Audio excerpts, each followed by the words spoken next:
Halo guys, jumpa lagi di Maca Manga. Kali ini gue mau nge-review manga Takopi's Original Sin yang baru aja diterbitkan oleh penerbit Akasha.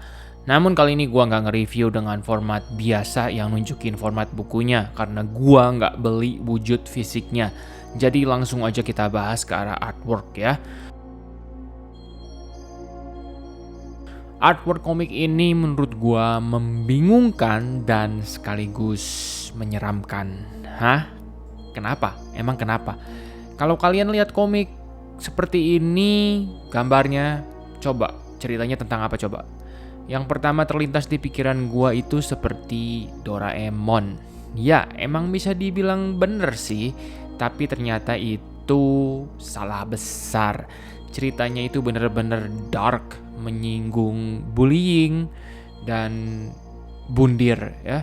Terserah kalian mau bilang gua lebay atau apa. Cuma bisa dibilang komik ini ngebuat gua kebayang-bayang dalam mimpi.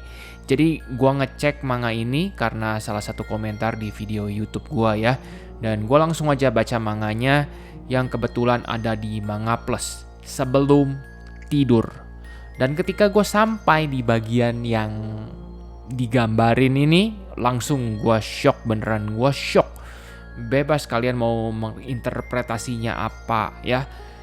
Apakah gambar seperti ini bagus atau kagak, cuma buat gue ya shock aja gitu. Gambar pertama yang membuat gue kaget di komik ini adalah ini ya. Halaman sebelumnya indah, damai, dan selanjutnya Thor. Gue sih bener-bener kaget ya. Satu sisi mantep karena unsur kagetnya dapet, tapi di sisi lain gue bertanya, gila banget ini pengarang. Tujuan lu ngasih gambar imut-imut di awal itu apa? Jadi menurut gue gambarnya bener-bener gak match dengan story-nya. Nggak jelek, cuma bayangin aja komik serial cantik dengan gaya gambar Dragon Ball. Ngakak kan? Ya, begitu juga dengan komik ini. Tapi unsur kaget, serem, emosinya bisa tersampaikan sangat-sangat baik melalui gambar si pengarang. Terus kalau ceritanya gimana nih?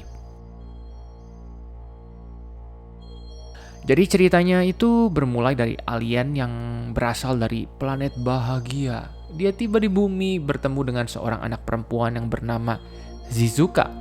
Misi alien ini sangatlah simpel ya. Dia ingin membuat Shizuka bahagia dan tersenyum. Sang alien diberi nama Takopi, seperti judul buku ini. Dia memiliki banyak gadget canggih seperti Doraemon. Lah, Shizuka dan alien seperti Doraemon. Harusnya ini manga kocak kan? Manga yang bahagia kan? Dan yang seperti udah gue bilang sebelumnya, itu salah besar. Topik-topik tabu seperti bullying, broken home, bundir, bahkan pembunuhan ada di komik ini. Kejutan demi kejutan berlanjut terus seiring cerita. Silahkan lagi-lagi gue bilang, kalian mau bilang gue lebay atau apa, tapi ya pengalaman gue baca ini tuh kaget, shock gitu. Gue yang udah ngantuk sampai melek lagi dan kebayang-bayang sama gambar dan cerita yang ada di komik ini. Begitu banyak plot twist yang gak terduga ya seiring gue baca komik ini, dan ya bukan lebay sih menurut gue ya, bisa dibilang ini serem dan horor gitu, melihat sisi gelap manusia. Gue nggak pernah ngerasa serem tuh pas baca Junji Ito, malah cenderung ketawa. Tapi kali ini gue juga jadi bingung komik ini kategorinya apa, horor, slice of life. Gue bahkan sampai menduga sih pengarang kayaknya ada gangguan jiwa gitu karena clash antara gambar dan cerita yang disampaikan. Kesimpulannya apa? Gua sih nggak koleksi komik ini karena serius deh. Baca komik ini bikin gua rada depresi gitu dan kesel karena kelakuan si Takopi yang polos, tapi ya kesel lah, kalian coba aja baca gitu. Gue sendiri juga bukan anti sama cerita sedih atau dark ya, karena gue juga ngoleksi beberapa cerita sedih, misalnya kayak My Name is A, ya itu nggak sedih sih, cuma rada-rada dark juga kan. Terus Dr. Blackjack, menurut gue sedih banget ya Dr. Blackjack itu dalam kasus beberapa pasiennya. Gue sampai nangis juga ada. Tapi Takopi Original Sin ini nggak match aja dengan vibe gue gitu, dengan selera gue.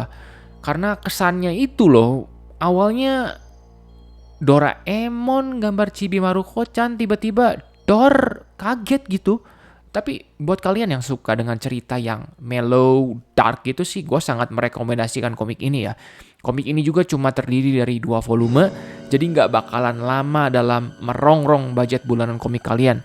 Harganya 48.000, harga standar komik premium terbitan Akasa. Gue sih yakin sih kualitas mereka bagus ya. Belakangan ini juga kualitas kertasnya konsisten. Untuk sekarang nggak ada versi Inggrisnya, jadi nggak usah ragu untuk ngoleksi komik ini ya. Oke deh, sebagai penutup, peribahasa don't judge book by its cover bener-bener ngena untuk komik ini ya. Jangan dilihat covernya ya, ceritanya itu nggak se-cute covernya. Silahkan share pendapat kalian di kolom komentar. Menurut kalian komik ini gimana sih? Apakah sependapat dengan gua atau gua yang lebay? Terima kasih udah nonton sampai habis ya. Kalau kalian suka video ini, tolong bantu like-nya. Kalau kalian gak suka, tetap like juga ya untuk bantu channel ini. Subscribe dan sampai jumpa di video selanjutnya.